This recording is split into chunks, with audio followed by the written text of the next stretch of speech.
제 아들이 아직 안에 있어요. 화마가 집어삼킨 2층 주택. 절박한 외침 속 한 마리의 진돗개가 60도가 넘는 불길을 뚫고 2층으로 올라갑니다. 무엇이 이 진돗개를 죽음의 불구덩이 속으로 향하게 만든 걸까요?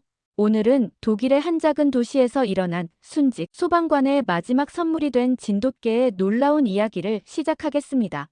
안녕하세요. 저는 독일 바이에른주의 작은 도시 뮌헨 근교에서 40년간 소방서장으로 일했던 한스 밀러입니다. 올해 75이 되었지만 아직도 매일 아침 소방서 앞을 지나는 산책이 일과의 시작이죠. 은퇴 후에도 소방안전자문으로 활동하고 있어서 그런지 새벽에 사이렌 소리가 들리면 여전히 심장이 뛰기 시작합니다. 우리 도시는 크지 않지만 BMW 공장이 있어 전 세계에서 기술자들이 모여드는 곳입니다. 오래된 목조 건물들 사이로 현대식 아파트들이 들어서고 거리에서는 다양한 언어가 들리죠.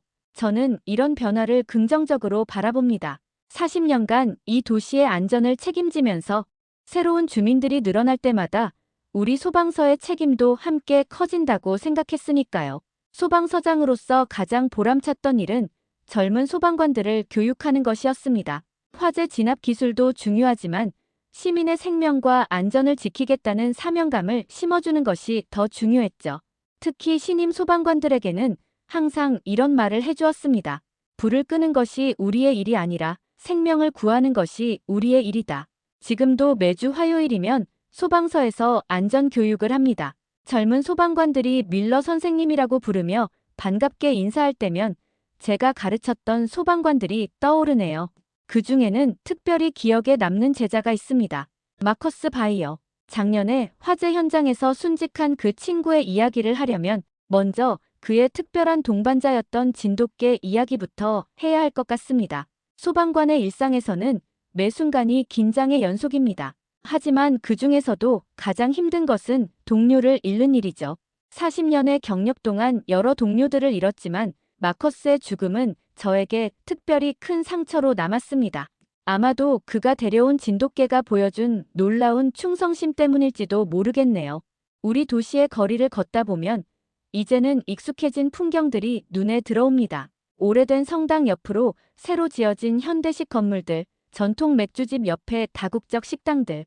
하지만 제 기억 속의 가장 특별한 장면은 새벽녘 거리를 살피며 순찰하던 한 마리의 진돗개였습니다. 그 이야기는 우리 도시에 작은 기적을 가져다준 특별한 사연이 되었죠.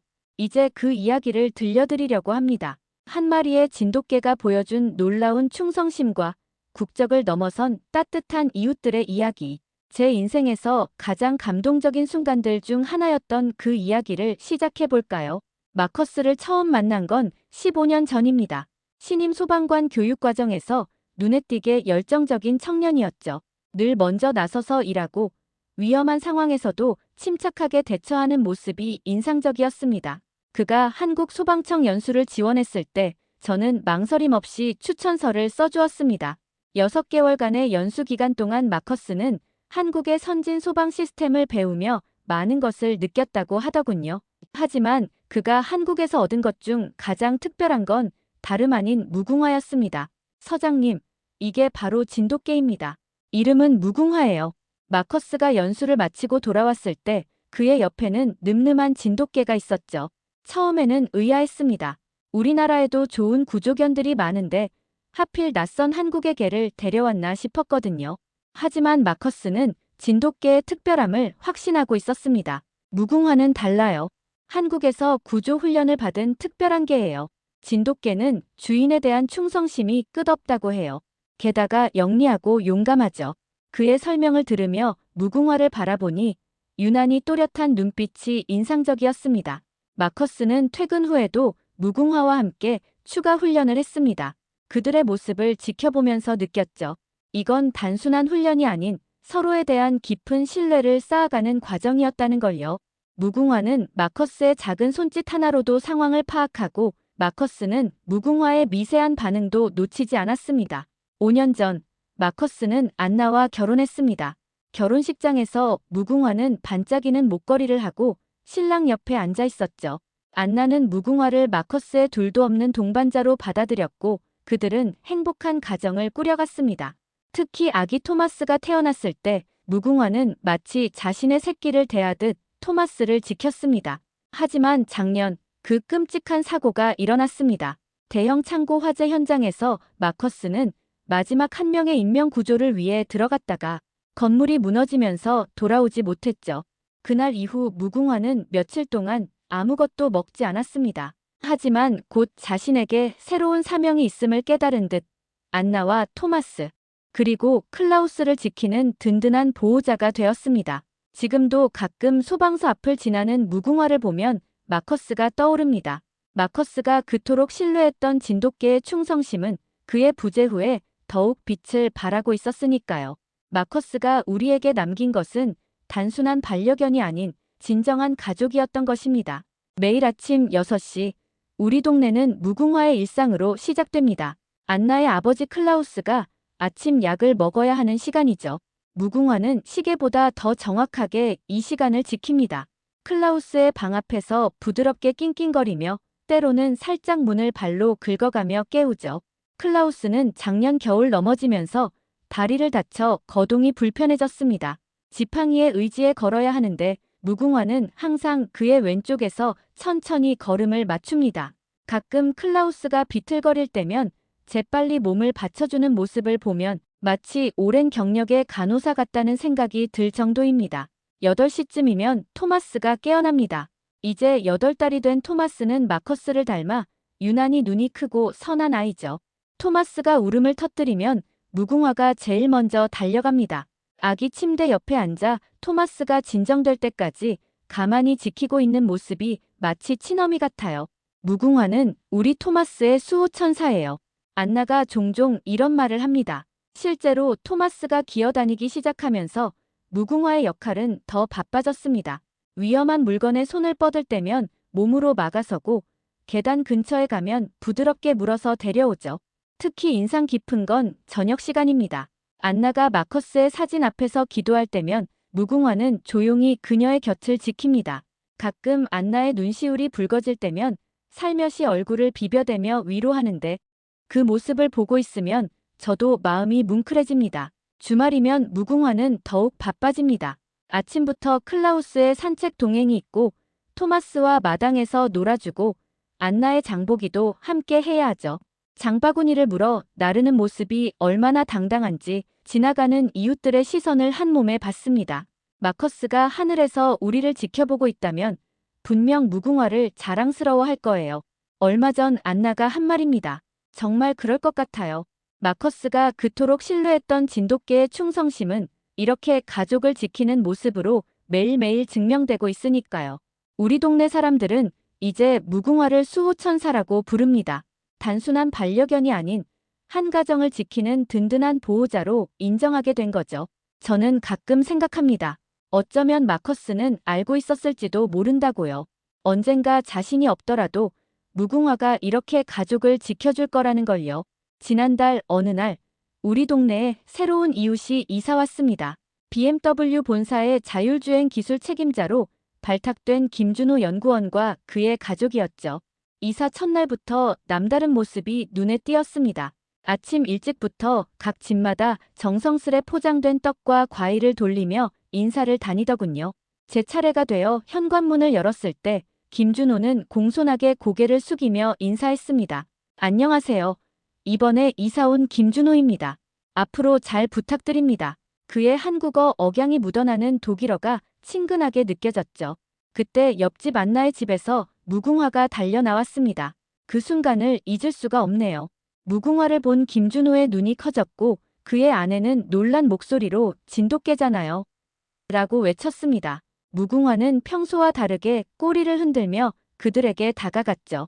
마치 오랜 친구를 만난 것처럼 말입니다. 우리나라에서는 진돗개가 충성심이 강하고 영리하기로 유명하죠.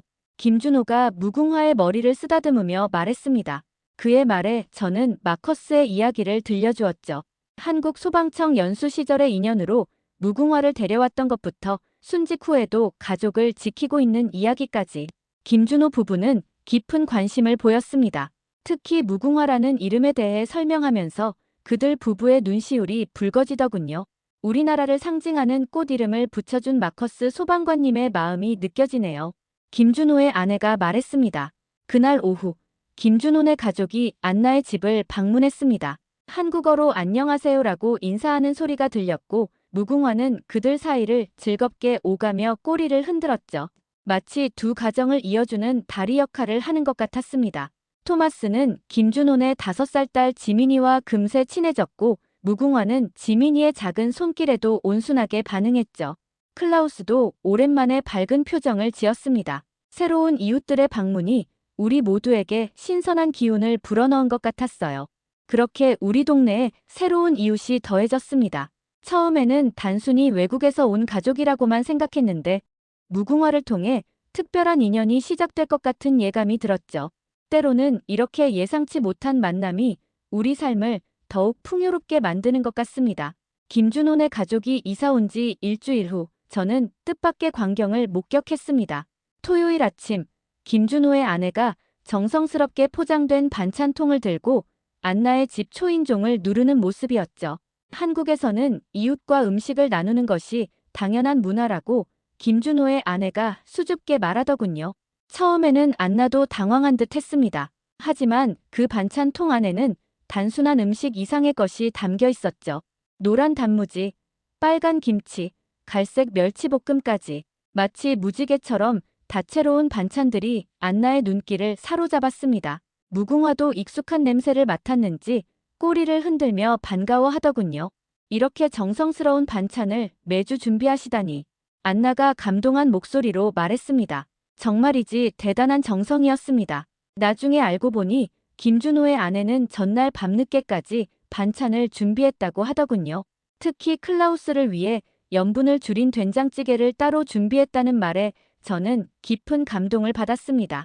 그 주 내내 안나의 집에서는 김준호네 가족이 건넨 반찬 덕분에 풍성한 식사가 이어졌습니다. 토마스는 단무지를 특히 좋아했고 클라우스는 된장찌개의 구수한 맛에 반해 맵기 찾았죠. 무궁화도 평소보다 더 자주 부엌을 기웃거렸다고 합니다. 이런 주말 반찬 나눔은 자연스레 매주의 행사가 되었습니다. 김치, 장조림, 나물무침, 매주 새로운 반찬이 안나의 식탁에 올랐죠. 특히 감동적인 것은 마커스가 좋아했던 매운 음식은 피하고 토마스의 이유식으로 쓸 수 있는 부드러운 반찬을 늘 하나씩 챙겨주는 세심한 배려였습니다. 한 달쯤 지났을까요? 이제는 안나도 자연스럽게 독일 전통 과자나 수프를 만들어 김준호네 가족과 나누기 시작했습니다. 서로 다른 나라의 맛을 나누는 과정에서 두 가정은 점점 가까워졌죠. 무궁화는 마치 자신이 이 모든 것을 주선한 것처럼 뿌듯한 표정을 짓곤 했습니다. 반찬을 전달하러 오는 토요일 아침이면 무궁화는 늘 현관 앞에서 기다리고 있었습니다. 마치 오래된 친구를 기다리는 것처럼 말이죠. 김준호의 아내가 올 때마다 제일 먼저 반기고 반찬통을 부엌까지 날라주는 심부름도 자청했습니다. 이런 작은 나눔이 우리 동네에 특별한 변화를 가져왔다고 저는 생각합니다. 서로 다른 문화, 서로 다른 언어를 사용하는 사람들이 음식이라는 따뜻한 매개체를 통해 진정한 이웃이 되어가는 모습을 지켜보는 것은 참으로 아름다운 경험이었습니다. 매달 마지막 주 일요일, 우리 동네에는 특별한 향기가 퍼집니다. 김준호네 집 마당에서 피어오르는 된장찌개 냄새, 갈비 굽는 향이 거리를 가득 채우죠. 처음에는 안나의 가족만을 위한 작은 식사 자리였는데 이제는 동네 어르신들까지 함께하는 따뜻한 모임이 되었습니다. 한국에서는 이런 모임을 밥상 공동체라고 한대요. 김준호의 설명처럼 이 모임은 단순한 식사 자리 이상의 의미를 갖게 되었습니다. 무궁화는 이날만큼은 더욱 바쁩니다. 손님들이 올 때마다 현관으로 달려가 맞이하고 특히 거동이 불편한 클라우스가 오면 늘 곁을 지키며 계단을 오르내리는 것을 도와주죠. 지난 일요일 모임이 특히 기억에 남습니다. 김준호의 아내가 끓인 갈비탕을 클라우스가 드시면서 마커스가 살아있을 때 즐겨 먹던 맛이라고 말씀하시더군요. 순간 안나의 눈시울이 붉어졌고 무궁화가 재빨리 다가가 그녀의 무릎에 머리를 기대었습니다. 토마스는 이제 이 모임의 마스코트가 되었습니다. 어르신들 무릎을 오가며 응석을 부리고 김준호네 딸 지민이와 함께 마당을 뛰어다니죠. 무궁화는 그런 아이들 곁에서 한시도 눈을 떼지 않습니다. 마치 마커스의 부재를 대신해 모든 것을 지켜보고 있는 것 같아요. 식사가 끝나갈 무렵이면 김준호가 들려주는 한국 이야기에 모두가 귀를 기울입니다. 특히 진돗개에 관한 이야기를 할 때면 무궁화도 귀를 쫑긋 세우고 듣는 듯한 모습이 재미있죠. 우리나라에서는 진돗개가 충성심의 상징이에요. 주인과 가족을 위해서라면 목숨도 바친다는 이야기가 많습니다. 저는 이런 모임을 지켜보면서 마커스의 선택이 얼마나 특별했는지 다시 한번 깨닫게 됩니다. 그가 한국에서 데려온 무궁화는 단순한 반려견이 아닌 두 문화를 잇는 다리가 되어주었으니까요. 매주 반찬을 나누고 매달 함께 식사하는 이 작은 모임이 우리 모두에게 큰 위로가 되고 있습니다. 모임이 끝나고 해가 저물 때면 무궁화는 늘 마당 한켠에 있는 마커스의 사진을 잠시 바라봅니다. 그 모습을 보고 있으면 마치 무궁화가 오늘도 잘 지켰어요라고 보고하는 것만 같아 가슴이 뭉클해지곤 합니다. 우리 모두는 이제 한 가족이 되어가고 있었고 그 중심에는 늘 무궁화가 있었습니다. 무궁화의 하루는 늘 가족들을 살피는 것으로 시작됩니다. 마치 마커스가 소방서에서 매일 아침 장비를 점검하던 것처럼 무궁화도 나름의 순찰 루틴이 있더군요. 토마스의 아기 침대부터 시작해서 클라우스의 방, 그리고 안나의 방까지 매일 아침 모두가 안전한지 확인하는 모습이 마치 소방관의 그것과 닮아 있습니다. 특히 인상적인 건 토마스를 대하는 태도입니다. 아기가 조금만 울어도 무궁화는 즉시 달려가죠. 처음에는 토마스의 장난감을 하나씩 물어다 주면서 달래려 했는데 이제는 더 영리한 방법을 찾아냈습니다. 안나가 토마스에게 자장가를 불러줄 때마다 무궁화가 옆에서 나지막이 콧노래를 흥얼거리듯 울어주는데 신기하게도 이 방법이 가장 효과적이더군요.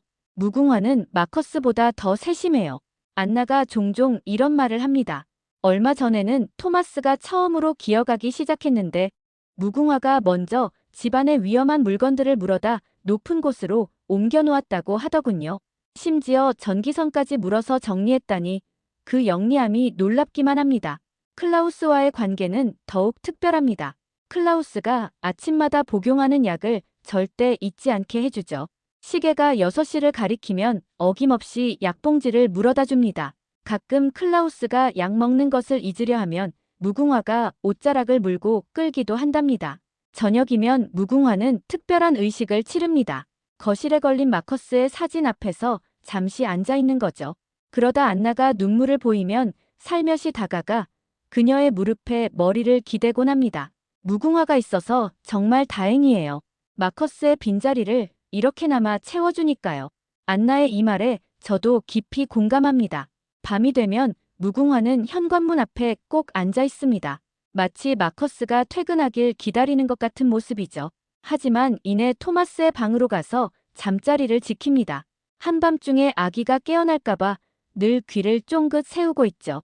이런 무궁화를 보고 있으면 마커스가 왜 그토록 진돗개를 신뢰했는지 이해가 됩니다.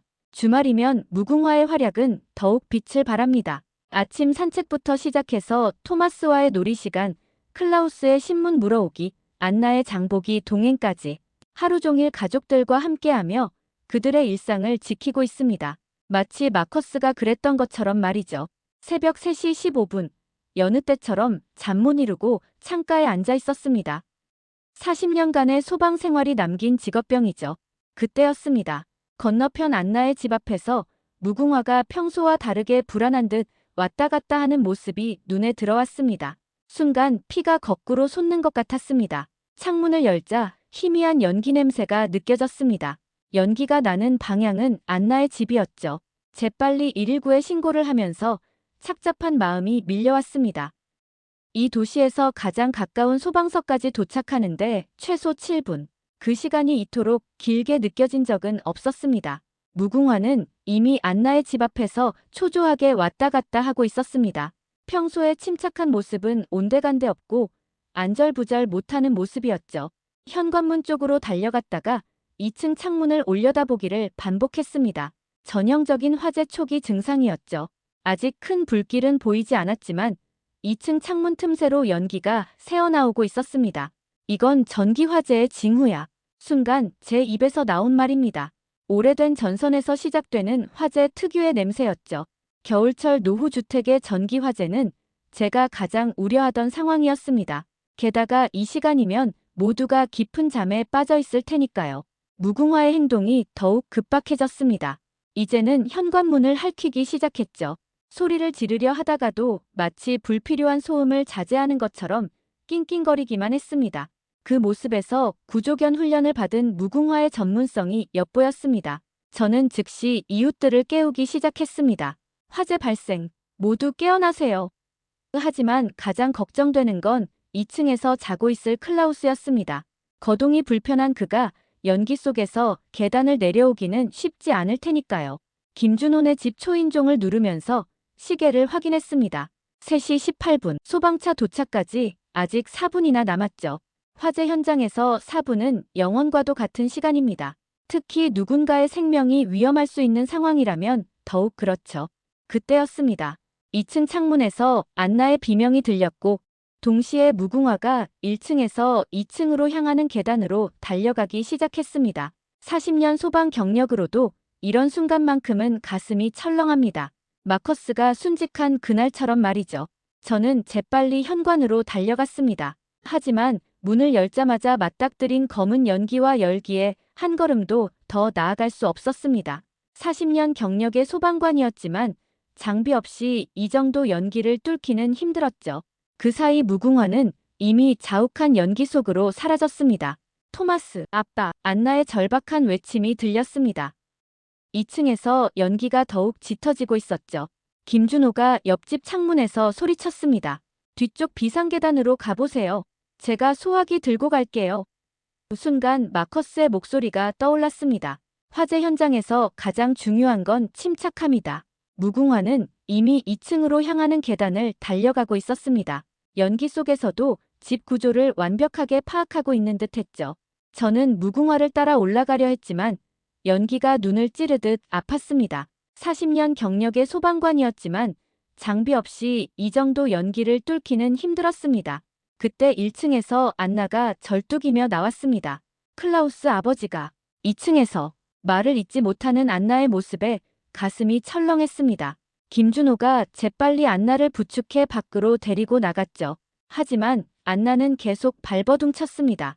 토마스가 아직. 갑자기 2층에서 쿵 하는 소리가 들렸습니다. 클라우스가 쓰러진 소리였을까요? 무궁화의 낑낑거리는 소리와 함께 무언가를 끄는 소리가 들렸습니다. 잠시 후 무궁화가 클라우스의 옷자락을 물고 계단을 내려오는 모습이 연기 사이로 보였습니다. 이쪽이에요. 김준호의 아내가 손전등을 비추며 외쳤습니다. 무궁화는 정확하게 그 빛을 향해 클라우스를 끌고 왔습니다. 연기를 마신 클라우스는 의식이 몽롱한 상태였지만 다행히 큰 부상은 없어 보였습니다. 하지만 안나의 절규가 다시 들렸습니다.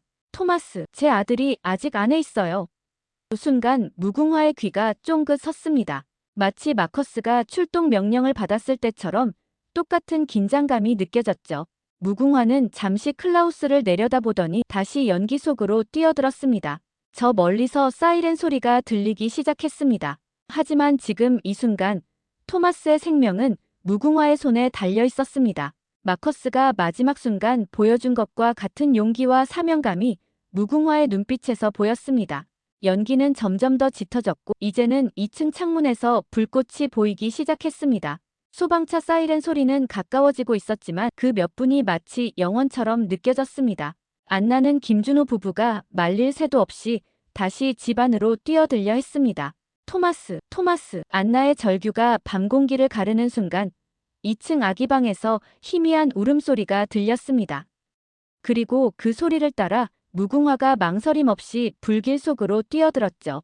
제 경험으로는 실내 온도가 이미 60도는 넘어갔을 겁니다. 갑자기 2층 창문을 통해 무궁화의 모습이 보였습니다. 아기방 창문 앞에서 뭔가를 찾는 듯한 모습이었죠. 잠시 후 토마스의 담요를 물고 있는 모습이 보였는데 이게 바로 구조견 훈련의 핵심이었습니다.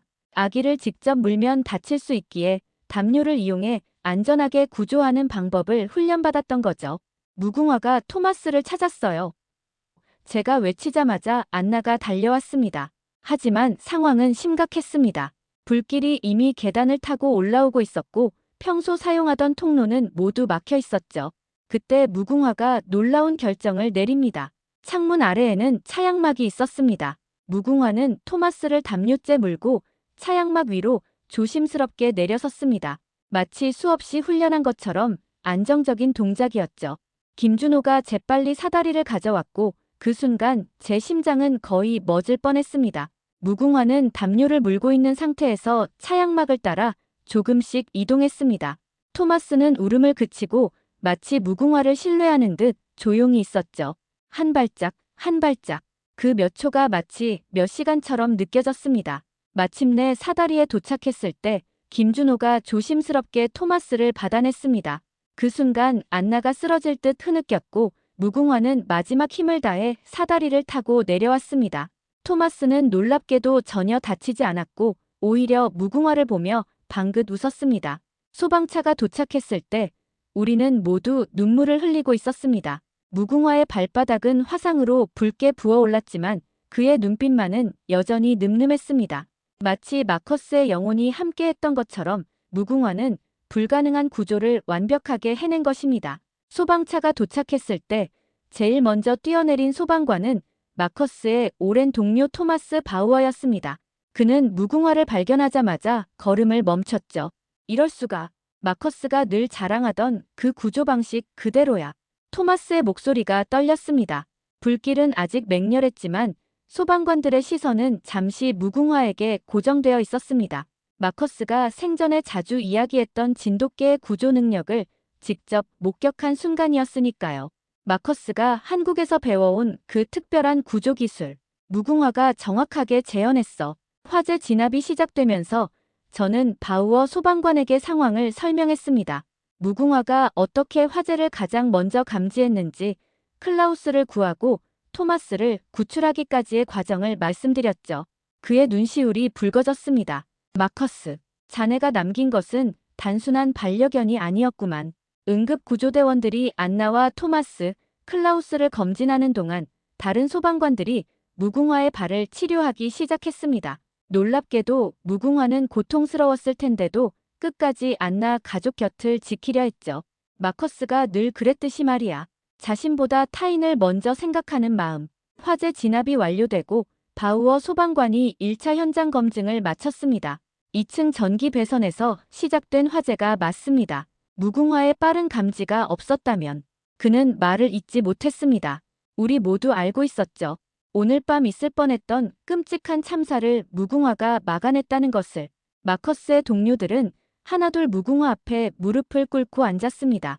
어떤 이는 토마스를 안고 있는 무궁화의 머리를 쓰다듬었고 또 어떤 이는 말없이 눈물을 훔쳤죠. 그들에게 무궁화는 단순한 개가 아닌 마커스의 영혼이 살아있는 증거였을 테니까요. 마커스, 자네 개가 자네의 마지막 소원을 이뤘네. 바우어 소방관의 떨리는 목소리가 새벽 공기를 가르며 울렸습니다. 그렇습니다. 마커스의 마지막 소원은 늘 가족의 안전이었으니까요. 무궁화는 그 소원을 완벽하게 이뤄낸 것입니다. 동이틀 무렵 소방차들이 하나둘 철수하기 시작했습니다. 떠나기 전 모든 소방관들이 무궁화에게 경례를 했습니다. 마치 순직한 동료를 향한 예우처럼 말이죠.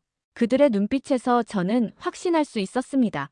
오늘 밤의 이야기가 우리 소방서의 전설로 오래도록 기억될 것이라는 걸요. 그날 이후 우리 동네는 크게 변했습니다. 안나의 집은 김준호의 도움으로 빠르게 수리가 진행됐고 무궁화는 소방서의 특별한 영웅이 되었습니다. 발바닥의 화상 자국은 그의 용기를 보여주는 훈장이 되었죠. 소방서에서는 특별한 행사를 준비했습니다.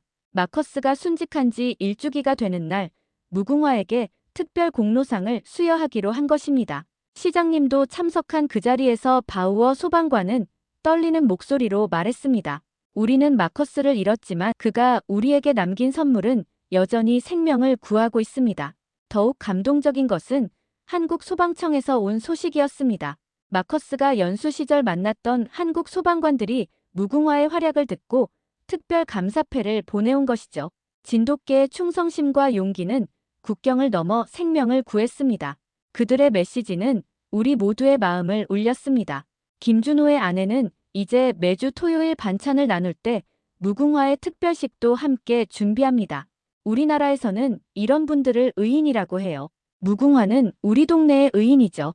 그녀의 말처럼 무궁화는 이제 우리 지역 사회의 자랑이 되었습니다.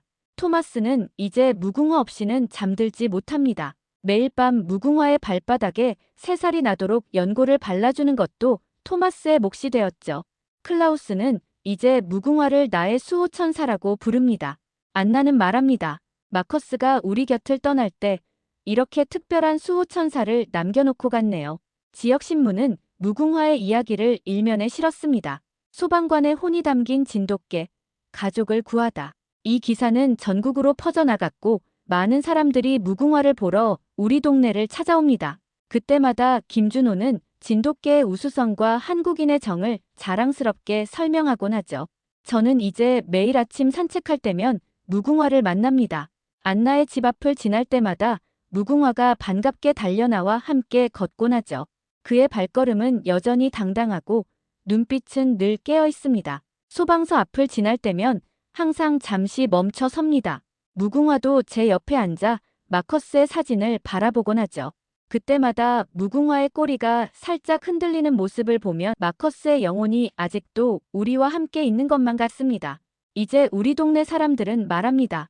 사랑은 국경을 넘어 생명을 구하고 충성심은 시간을 넘어 가족이 된다고. 무궁화가 우리에게 가르쳐준 가장 소중한 교훈입니다. 마커스가 한국에서 데려온 작은 선물은 이제 우리 모두의 자랑스러운 영웅이 되었습니다. 오늘도 진돗개는 이렇게 잔잔한 여운을 남기는 사연을 들려주었습니다. 오늘은 독일의 작은 도시에서 순직 소방관의 유산인 무궁화가 보여준 놀라운 충성심과 용기의 이야기였는데요. 한 마리의 진돗개가 새로운 가족을 지키고 이웃의 정을 나누며 결국에는 소중한 생명까지 구해낸 감동적인 이야기였습니다. 무궁화와 안나의 가족, 그리고 김준호 가족이 만들어낸 따뜻한 이야기를 끝까지 들어주셔서 감사드립니다. 구독과 좋아요 부탁드리며 이상 오늘 또 감동이었습니다.